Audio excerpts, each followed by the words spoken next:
پرون شپه د پاکستان پوځي رژیم پر افغان خاوره په ځانګړې توګه په کابل پراخ بریدونه ترسره کړي دي. په دې بریدونو کې د پاکستان پوځي رژیم معتادینو یو روغتون په نښه کړی دی او په دې برید کې 400 ملکي کسانو خپل ژوندونه له لاسه ورکړي دي. د هند د بهرنیو چارو وزارت په یوه اعلامیه کې لیکلي چې پلازمینه کابل کې د روږدو د درملنې پر روغتون د پاکستان هوایي برید یو بزدلانه او د انسانیت ضد عمل دی. اعلامیه زیاتوي دغه برید د افغانستان پر حاکمیت ښکاره تیری او د سیمې د سولې او ټیکاو لپاره ګواښ دی. پاکستان په دې بریدونو سره غواړي څه ثابت کړي او ولې همیش ملکي وګړي په نښه کوي. عزتمند لیدونکو ستړي مه شئ، وخت په خیر انعکاس ته ښه راغلاست. د بحث لپاره خپرونه کې راسره میلمه دی د سیاسي چارو شنونکی توریالی ځاځی صاحب. زه کوربه یوسف خان لالی یم. ځاځی صاحب ستړی مه شئ، وخت د هم په خیر، خپرونې ته په خیر راغلی. ځاځی صاحب، پاکستان په یو شکل باندې د دروغ ادعا کوي چې دوی ترهګر په نښه کوي، ولې تیره شپه دوی معتادین په نښه کړي دي. آیا هغه بېګناه معتادین یا په ټوله کې مریضان چې په دغه شفاخانه کې وو چې شمېر یې حتی 400 کسانو ته رسیږي ترهګر وو؟ سلامونه نیکې هیلې قدرمن عزتمن لالی صاحب، تاسو ته ستاسو خوږو همکارانو ته وطنوالو ته وړاندې کوم. ګورئ، د یو جنایتکار هیواد جنایتکارانه بنسټ باندې ایښودل شوی وي، هغو خبرې باید چاته د منلو وړ نه وي. د هغه چا دپاره د منلو وړ دی چې پاکستان د هغو پروژه ده. ستره بدبختي چې افغان ولس او افغانان ورسره مواجه شول هغه دا و چې همدغه تنظیمي جهادي رهبران نو ته بریژنسکي د امریکا د رونالد ریګن او د جیمی کارتر مشاور چې هغه د جهاد فتوا په پاکستان کې ورکړه او په میلیونو ډالر یې ورکړل او افغانان یې د افغانانو په ضد باندې راوتورول. خبره دلته ده چې زما یو وړاندیز د ټولو هم وطنوالو ته هغه دا ده چې جهاد کلمه مقدسه ده. هماغه دغه جنایات چې جهاد په افغانستان کې ترسره کړل، د افغانستان په تاریخ کې هیڅ ولس د خپل ولس پر وړاندې دا کار نه و کړی. هر زبرځواکه چې په افغانستان باندې برید کړی و د ډېر شرموونکې ماتې سره د امریکا په شمول باندې مخامخ شوی ده.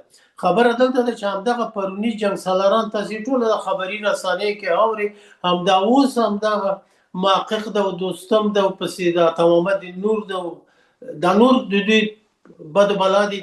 دا پاکستان بلنه ورکړې ده د دې نه وړاندې چې پاکستان پر افغانستان باندې برید وکړي. دا د احمدشاه مسعود زوی لاړو پاکستان ته د پاکستان د دفاع د لوی درستي سره خبرې وکړلې. بیا هغه نه مخکې مې یوه ډله ټپل لاړه. دا ټوله لارښوونه پاکستان ته همدغه پروني جنګ سالاران جنګي جنایتکاران پاکستان ته ورکوي چې هغه دغه بریدونه په افغانستان باندې کوي. یعنې تاسې وګورئ چې هر هیواد د خپل تمامیت ارزي لپاره هغه د هیواد اوسېدونکي ټوله سره متحد دي. اما بدبختانه متاسفانه چې تاسې د یو شمېر سیاسي شنونکي د اوس په بهرنۍ رسانۍ کې دي، دوی همیشه هغه سیاسي دریځ معلوم نه ده، ملي دریځ معلوم نه ده، کرایي سیاسي شنونکي دي او دومره بد تبلیغات چې د بهرنۍ رسانۍ د افغانستان په هکله کوي بل څوک نه کوي. را دي چې همدغه چې دوی خپل وجدانونه تر پښو لاندې کړي دي.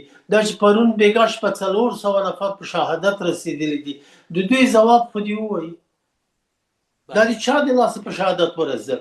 او له بلې خوا نه ستر ناروا بشري جنایت چې ده په خپله همدغه ملګري ملتونه نړیوال هیوادونه کوي چې تر همدې لحظې پورې د پاکستان د دغو جنایاتو پر وړاندې هیڅ یو عکس العمل نه ده ښودلی. بله، د جنګ قانون ته په کتو ښاغلی ځاځی باید ملکي کسان په نښه نه شي. آیا په دغه برید سره پاکستان د جګړې او د جنګ او د شخړې نړیوال قانون هم تر پښو لاندې راوستلی ده؟ اصلا نړیوال قوانینو که شتون درلودلی په نړۍ کې به جنګ شتون نه درلودلی. تاسې لاړ شئ د ملګرو ملتونو کنوانسیون ته، اصلا واضح په یوې مادې کې مادې هغې نوم یې رانه هېره شوی ده، واضح لیکل شوي دي چې هیڅ هیواد حق نه لري په بل هیواد باندې برید وکړي. همدا خپله د ټرمپ برید پر ایران باندې دا خو د کنګرې د اجازې پرته یې دا کار کړی ده. اوس خو د سنا لخوا نه خپله ټرمپ ته ډېره لویه ستونزه رامنځته شوې ده. امکان لري چې د استهزا شي د ریاست جمهوري نه، د خپله کانګره یې ډېره ورخطا کړې ده. همدا ته لاړ شه په ایران باندې بمبارډمان وکړه، ماشومان ووژنه، او بیا لاړ شه د داروګانو ګدام له منځه یوسه، بیا لاړ شه هغه شیدې چې ماشومان ته ورکول کېږي هغه له منځه یوسه. اصلا د انسانیت ټغر په نړۍ کې ټول شوی دی. اوس یو بشري جنایت په نړۍ کې جریان لري. همدغه ټرمپ په خپله خوله وویل چې زه د پاکستان کړنې تاییدوم چې ډېر ښه عمل ترسره کوي. خبره دلته ده چې اوس نړۍ باید راپاڅېږي، افغانان باید په افغانستان کې ټول راپاڅېږي، او هغه څوک چې اوس د دغه بدبخته بیچاره ولس لپاره واقعیت نه وایي، د یوې ډلې له ملاتړ کوي، د هغو نه بې وجدانه انسانان نور په نړۍ کې شتون نه لري. هم د دې لپاره که چېرته دغه قومي جوړښتونه په افغانستان کې له منځه نه وای تړي، پرونیو مهاجرو ته په افغانستان کې د بن په غونډه کې واک نه وای رسېدلی، په افغانستان باندې خو چا برید نشو کولی. یعنې دا زمینه د برید چا مساعده کړه؟ دا زمینه د برید همدغه تنظیمي رهبرانو چې په پاکستان ایران کې وروزل شول همدو مساعده کړه. د افغانستان هغه څه سرمایه چې ټوله یې غلا کړله. عدالت په نړۍ کې شتون نه لري. د عدالت ټغر د نړۍ څخه ټول شوی دی. که عدالت شتون درلودلی ولې همدغه جنګي جنګسالاران چې په میلیونه افغانان ووژل شول، همدغه امریکا چې د بمونو مور په افغانستان کې واچول، په یو کال کې 100,000 ټونه بمونه په افغانستان کې واچول، دا قتل نه ده؟ د افغانستان ستره ترهګره تروریستي ډله ټپله بله ځاځی صاحب خپله د پاکستان بله خپله پاکستان پوځي رژیم په ټوله کې مشران چې دي یا عاصم منیر دی یا شهباز شریف څنګه په دغه حق روژه کې د دوی زړه غوښتي دي چې په بېګناه کسانو باندې چې معتادین دي، په ټوله کې ناروغان دي او په ټوله کې یو روغتون د په هغوی باندې برید وکړي؟ اصلا په پاکستان کې رښتینی د اسلام مقدس دین شتون نه لري. دا په پاکستان کې دغه اسلام چې دا سیاسي اسلام ده، سیاسي شریعت ده.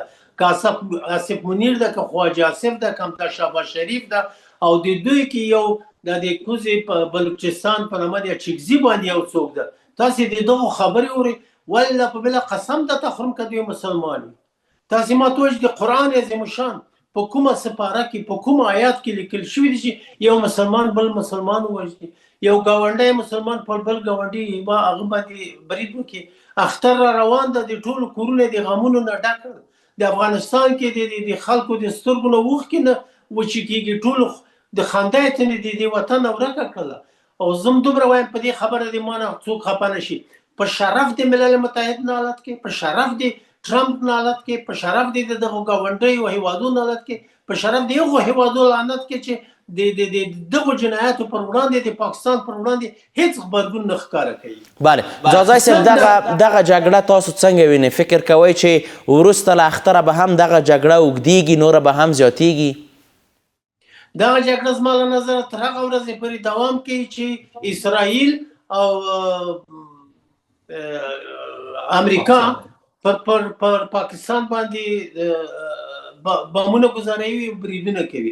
هر کله چې د هغو دغه بمګزاري غورځونه ختمه شوله، په افغانستان کې هم د پاکستان برید ختمیږي. ولې افغانستان یې د پاکستان سره داسې مسلوک کړی ده چې امریکا د احساس کولو چې امکان لري چې افغانستان د ایران سره همکاري وکړي. ښه، اوس د خبرو اترو او ډیپلوماسۍ کومه لاره تاسو وینئ چې اوربند رامنځته شي؟ هیڅ په درد نه خوري. دا خو دا یوه پروژه د پاکستان د همدغو نړیوالو هیوادو په دې سیمه کې رامنځته کړې ده.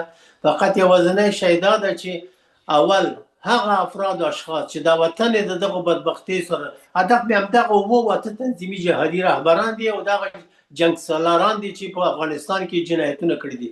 دا باید نړیوالې محکمې ته وسپارل شي، دا باید زنداني شي، او د افغانستان ولس هم د سر له سبانه هم د پاکستان هم د دغو جهادي رهبرانو پر ضد باندې او د هغو سیاسونو پر ضد باندې چې تر پرونه پورې د همدغه جهاد شهید د رباني ورته ویل قهرمان احمد شاه مسعود د افغانستان د تباهي بنسټ چا کېښودلو؟ خو همدغه احمدشاه مسعود کېښودلو چې په 1454 کال کې د ګلبدین رباني سره لړل پاکستان ته.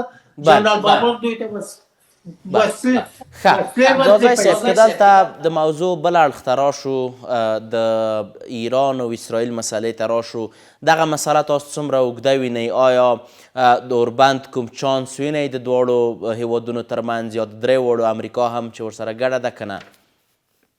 ګورئ، کله چې د نړۍ اقتصاد د دومره پرابلم په اقتصاد کې رامنځته شي په نړۍ کې، نو تاسو څنګه کولی شئ؟ اوس خو زه 99% ته وایم چې امریکا په دغه برید چې په ایران باندې واکو، په دې برید کې امریکا ماتې وخوړله. ولې اوس په امریکا کې د خپله ټرمپ پر ضد باندې، په اسرائیلو کې د نتانیاهو پر ضد باندې مظاهرې جریان لري. زه فکر نه کوم چې په راتلونکي کې به د جمهوریت کوم غړی د جمهوریت بخښنه غواړم، دا د ټرمپ د ډلې کوم غړی بیرته په امریکا کې د جمهوریت ریاست ته کاندید شول. د دې لپاره چې د خپل کانګرې د ټرمپ ملاتړ وکړو، نو ټرمپ دا زمینه پاکستان ته مساعده کړله چې افغانستان باندې برید وکړي.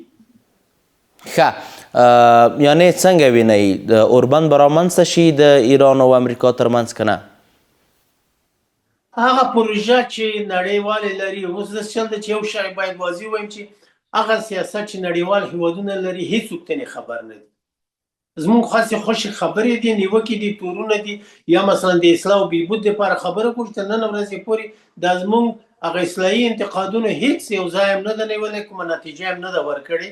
اما د هغو جنایتکارو سیاسي شنونکو چې تر په دې پرونیو جنګ سالارانو سره په جنایاتو کې یو ځای وو، د هغو خبرو ته کومنټونه هم ډېر لیکل کېږي، خبرې هم کېږي، بیا دا ټیک ټاکران هم لیکي چې هغه احمد داسې ویل، محمود داسې ویل، کلبي داسې ویل.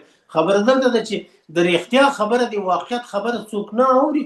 دا په خپله یو میږي وژل، په خپله جنایت د انسانانو وژل، خو لا څه کوي؟ بله، اوس مهال ځاځی صاحب راپورونه خپریږي چې امریکا د خپل په ټوله کې پوځي تجهیزات د هرمز تنګي څخه وباسي او دا ټرمپ په یو شکل لاسته راوړنه ځان ته بولي. ولې ډیری تحلیلګران په دې باور دي چې دا د امریکا ناکامي ده چې امریکا د هرمز تنګي څخه ووځي. تاسو څه بولئ؟ واضح خبره ده چې امریکا داسې فکر کولو چې دا ټوله نړۍ به ما سره متحده زه چې هر څه وکړم هغه کار کوم. اوس خو ټوله معلومه شوله چې دلته د ترهګرو تروریستي او نومو دغه نیابتي ډلې چې دوی په دې بعضې هیوادو کې رامنځته کوي، لکه افغانستان کې، پاکستان خو ټوله نیابتي ډله ده، لکه ایران کې، دا خو ټوله د دوی د سیاسي اهدافو د بنزینو تیلو دغه معدنونو لپاره، لکه وینزویلا کې چې د وینزویلا جمهور رئیس د میرمنې سره د شپې اختطاف کړل، راوړل. دی چې دا کار وکړو دا اختطاف نه و، مګر نور چې څوک کوم کار وکړي هغه ته اختطاف وایي. خبره دلته ده چې ولې دغه نړیواله محکمه دومره ناتوانه ده، دومره ضعیفه ده چې دا نشي کولی. دغه څوک چې جنایت کوي، تروریست خو څه تعریف نه لري. د یو هېواد د خاور سرسم که په یوه شپه کې 400 نفر ووژنه، خو دا په خپله تروریزم. پاکستان خو په خپله د تروریستي ترهګرو ډلو ټاپلو د روزنې ځاله او پناهګاه ده. په خپله د امریکا ډیپلوماتیک ادارې دا اعلان وکړو، د اوسنۍ سیاست باندې باور کول، اعتماد کول دا لویه اشتباه ده. ولې دا اوسنی سیاست سیاسي ثبات نه لري، ټوله د سیاسي اهدافو لپاره کارول کیږي. ولې یو هیواد وران کا، ولې د یو هیواد ولس ووژنه، یو هیواد څخه خلک مهاجر کړي، د مهاجرو سره بیا ډېره بده رویه کوه. همغه هیوادونه چې دا جنایتونه په افغانستان کې کړي دي، همغه زموږ د مهاجرو سره د هغو نه بدتره جنایتونه کوي. عدالت په نړۍ کې ځاځی صاحب ډیری د ټولنیزو رسنیو کارکوونکي او تحلیلګران او شنونکي پر ایران باندې یا په ټوله کې په غزه باندې د اسرائیل بریدونه او نن چې پر افغانستان باندې پاکستان برید کړی یو شانتي بولي، وایي پاکستان هم همدغه رقم کړنې ترسره کوي. ستاسو نظر څه دی؟ ګورئ، زما غږ په امارت اسلامي او وړاندیز مې ورته ده چې اجازه ورکړه د افغانستان رساني خبرې ته هغه افراد او اشخاص، هغه شخصیتونه چې د وطن په ګټه د جنگ پر ضد د دغو جنایتکارانو پر ضد وي، هغو ته اجازه ورکړه چې بحثو ته راشي، په بحثو کې برخه واخلي. دوی په خپله ګوري بهرني رسنۍ کې چې دا خلک څه رقم ته خبرې کوي. والله په بله قسم ته خرم لالی صاحب 6 میاشتې وړاندې چا د افغانستان په رسنۍ کې، چا د بهرنۍ رسنۍ کې، والله په بله که د ملي یووالي، ملي وحدت او د امارت اسلامي ملاتړ چا کړی وي. ولې اوس یې هغه کوي دښمنان چې یو شمېر دښمنان وو هغه یو شمېر د نور ولایتونو ښځې دي جنکې دي په همده بهرنۍ رسنۍ کې غږ کوي سترګو نه یې اوښکې تویېږي وایي زه افغانه یم اما هغه پیژندل شوي څېرې چې تر پرونه پورې وو لکه همدغه افغانستان انټرنیشنل کې یعنې دغه یوه هفته کېږي هره ورځ 4 واره ماته زنګ وایي زه بحث ته نه ورځم د دې لپاره نه ورځم چې دوی هغه افراد راغواړي چې هغه په خپل حیثیت و شرف ته احترام نه لري نو د بل چا ځاځی صاحب تاسو هم د پاکستان وروستی برید پر افغانستان داسې بولې لکه اسرائیل چې کوم بریدونه په غزه باندې ترسره کړي یعنې د دې نه ستر ناروا بشري جنایت د روژې په میاشتې کې هغه هم دغه 400 نفر وژل دا به د افغانستان په تاریخ کې د هیڅ چا د یاده ونوځي همدغه افغانستان چا ناتوانه کړو د افغانستان وسلې د افغانستان نظامی تجهیزات د افغانستان هوایي قواوې ځمکني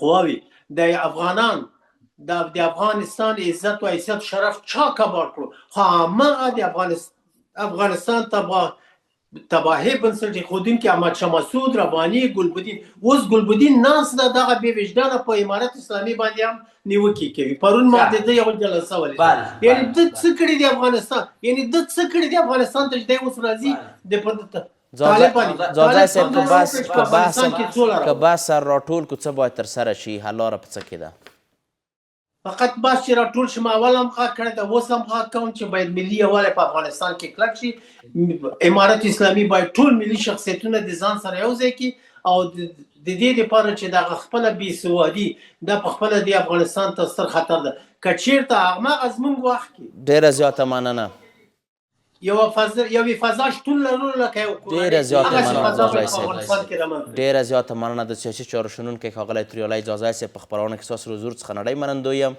عزتمند اورېدونکو انعکاس پر همدې ځای پای ته ورسېد تر بیا کتو په الله پاک مو سپارم هېچاري